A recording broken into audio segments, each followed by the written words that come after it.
All right, we are live. Can you hear me, Christina? Yes, I can hear you. Awesome. For people joining us for the live video, my name is Winnie. I am a mental health counselor and a life coach. If you can hear us, please give us a thumbs up or send us a comment so we can know that you can hear us clearly. So today we're going to be talking about the mental health of military spouses. I am a military spouse, and joining me is Christina Robb, who is also a licensed mental health counselor and a fellow military spouse. So we've been looking forward to this discussion just to kind of talk about our experiences with transitions, the military life, and coping with everything that comes with being associated with the military. So, Christina, I'm going to give you a few minutes or seconds to introduce yourself, and then, yeah, we'll get started. Thank you. Like what he said, I'm a licensed mental health counselor working via telehealth in Florida and a military spouse of 12 years he's been Wow, 12 years. in. 12 long years. 12 years. But I Um, really like this topic for us because not only are we both military spouses, but we both at the same time actually went through the transition and a PCS to two very different places. mhm, So this mhm. isn't a new topic for us. Yeah, absolutely. So Christina is currently in England, so it's really late over there. And I am in Louisiana. We were both actually stationed in Alaska, not at the same time, but we were both there. And then Christina PCS to Florida, then to England, and then I PCS to Louisiana. So we're also both clinicians in private practice, running our own businesses, all while trying to manage, home life and being mothers and everything like that. Um, what I want us to talk about first, Christina, is some of the statistics that you were sharing with me earlier, as far as Mhm. what you found out and the research that you were doing and prepping for this conversation. Tell us a little bit more about that. Yeah, so some of this might be surprising and some of it um, not so much. The first one, the average military family moves about every 2 to 3 years. Mhm. Although I can say from personal experience, we had two times where we moved in a 1 year period. Mm. Yes. So if you can Well, imagine that packing up your whole life. Oh, yeah. we had a 1 year tour in Korea. Oh, gotcha. And then Wow. my internship, I lived in Georgia, right near Moody Air Force Base for one Mhm. year so that I could maintain my career. Mhm. Oh my goodness. That must have been a lot for you, and that must have been pretty overwhelming. Yes, it was. My husband was in Alaska for that year. So I was with my daughter, who was 1 to 2 years old at the time. And then I Mhm. had my full time master's degree and internship and mom, and then trying to work part time on top of it. It was a lot. Mhm. Fun Yeah. times.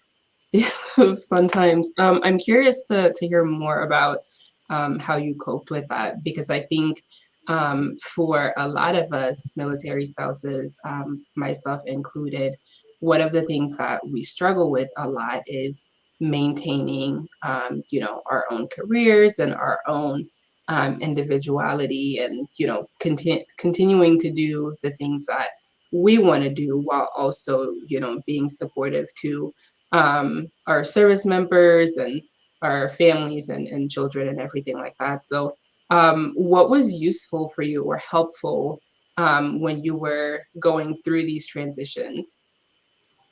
I think one of the things that I had to learn for myself, especially with PCSing and being in a situation like that where I was very isolated and on my own, was to find and create my own support system where I Mhm, was. So, for example, in Georgia, I ended up hiring a nanny for my daughter who really she became like family And I still see her that way to this day. She actually came to visit us when we lived in Florida.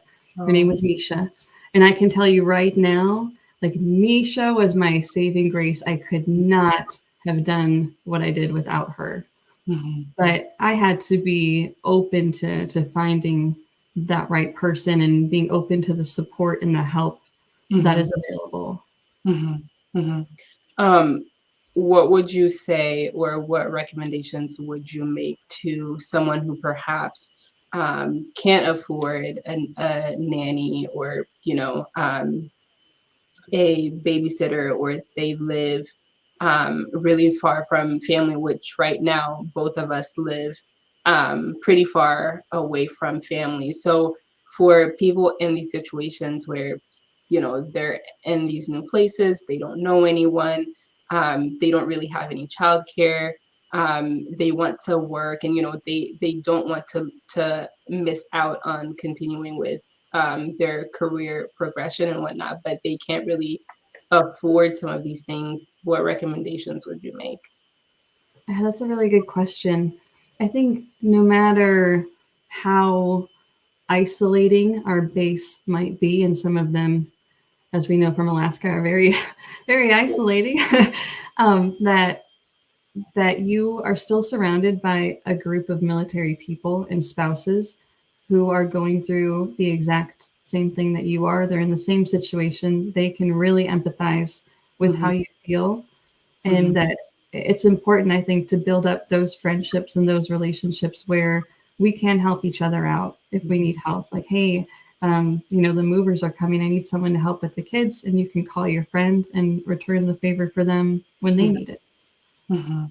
Yeah, I absolutely agree that having that support system is definitely very important and very helpful. I mean, it can literally be a lifesaver. So definitely agree with that.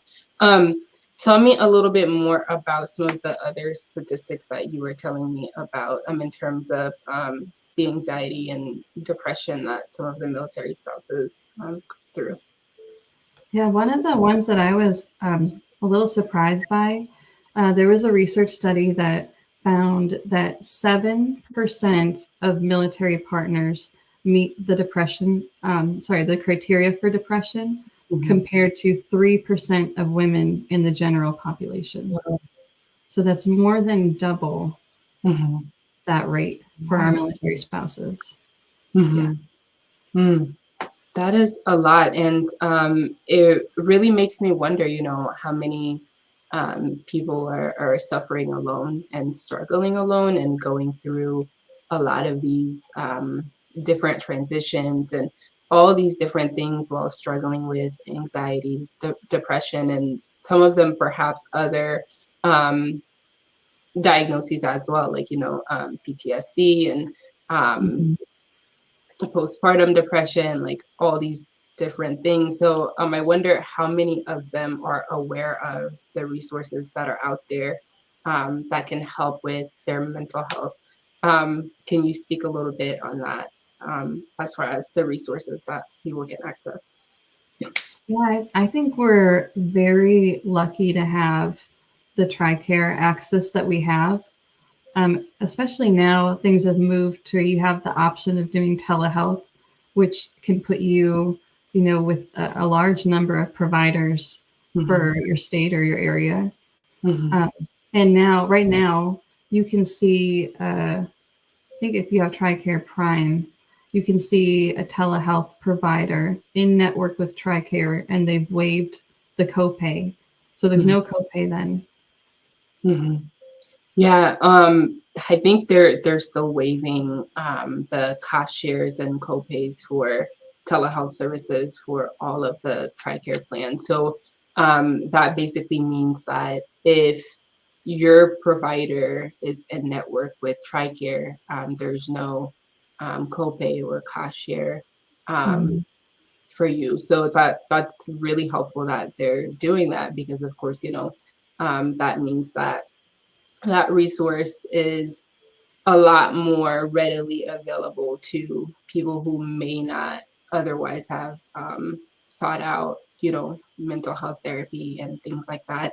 And I just remembered as well that TRICARE and the military also has some of the other telehealth platforms that they've partnered with. I think Telemind is one of them. And then, of course, Military One Source.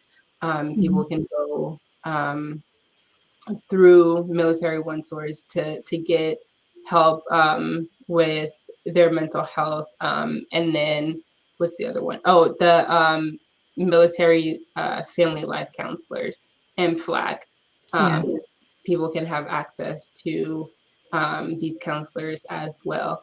Any other resources that you can think of that would be good for people to know about?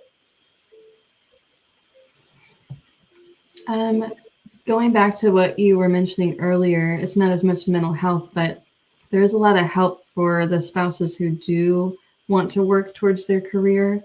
There's that scholarship. I can't remember the name of it, but I utilized it for one of our Yeah, certifications. MyCA, right? Yes, yeah, I Yeah. think that's it. Yeah. And then speaking of scholarships, there's another organization that provides scholarship to military spouses. I believe it's the National Military Family Association Hmm. um, that also, provides significant help and scholarship and things like that for spouses, not just for their at not just for their degrees, but also with like business expenses and licensure fees and transferring licenses because that's another thing with PCSing and moving from state to state or from country to country. Um, those licensing fees, I mean, and going through that whole process and navigating all of that can definitely be a huge challenge. But there are some resources available that can help with navigating those. So that's really helpful. Hmm. I think that's for the working military spouse, that is, or it can be one of the most difficult aspects of coping with the PCS. And I know it has been for me. As you know, well, when we moved from Alaska, I was licensed in Alaska, and we moved to Florida, which has a different licensure setup and different letters. And I had to actually go back and take extra classes Mhm, in the master's program and pay for all of that. mhm. And then here in England, that's a whole other story. Yeah, yeah, that's definitely a lot. For sure. I wanted to ask you, because you recently started seeing clients again, through your practice. So tell me a little bit more about what that process was like for you, PCSing last summer, and then being here now, taking clients and everything like that. And I know there's a huge time difference. I mean, how are you coping with all of that? Gosh, I don't even know. Oh, when I had to close my practice in Florida, I was heartbroken. Mm, Some of my clients I had been seeing for a few years at that point, mhm, and I think we could have continued at the point that we were at. And it was a really difficult decision to make to close it. But I knew with a move like this, and with having military children, that for my own mental health, I needed to take a break and mhm, focus on adjusting here before mhm, I got back into work. But I mhm, did try to look into the aspects of running that business here in England mhm. because of the time difference. And there's so many hoops to jump through. And when you look at that, you look at the cost of everything. You have to pay Mhm, taxes for two countries when you're mhm, doing that. And then, how long are you going to be stationed in this mhm, country? It's not that much time, really, 3 years. So I made the decision to go back to work and do it through telehealth. mhm, um, and the time difference, it's really not that bad because it actually allows me to be at home with my kids during the day, and then I get to go to work when they're asleep. mhm, Just have to have mhm. good time management. Mhm. Yeah. How are you balancing, seeing clients late at night with your own mental health? Because I'm gonna be really honest that that was a challenge for me last summer during my PCS move because we PCSed from Alaska to Louisiana, but in between that time period, uh, it was a huge adjustment trying to continue to see the Alaska clients. And, I was up until like 9, 10 o'clock at night, and it got to the point where it got really draining, and it was starting to affect my sleep, and it was starting to definitely feel overwhelming and Mhm. stressful. So I'm curious to hear more about how you're juggling that. Um, I have reduced my caseload, so the number of clients I see is reduced. I don't have the full caseload that I had in Mhm, Florida, and that's part of it, making sure that I do get enough sleep. mhm, And I think I'm really lucky because my husband's been a huge support with that here. mhm, And here he's at a point in his career where his hours are better. He's not working on the flight line anymore, mhm. where he was pulling 12-hour days every day. If he was still in that position and not able to help out as much, I don't know. I don't know if I could have juggled everything. Yeah, So yeah. that support again has been really helpful. Mhm.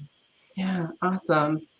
So it sounds like the key takeaway for us in terms of coping with these transitions and the PCS moves. And when we talk about the military transitions, it's not just the PCS moves. It's also our service members getting out of the military. So PTSing, and then them going back into the civilian world, and then adjusting to life after the military, and everything like that. So it sounds like the key takeaway to coping with a lot of these transitions is to really have that support system that we can really lean on, and utilizing a lot of the resources and the services that are available through to us through TRICARE and other um,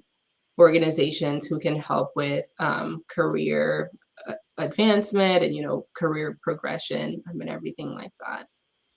Yeah, absolutely. And I think there's a bit of a stigma with military spouses, this idea that we can't complain, we can't Mm, say that this is hard, we have to do everything alone. And I think we should really work to do what we can to change that stigma because it is mhm. hard and sometimes it does suck.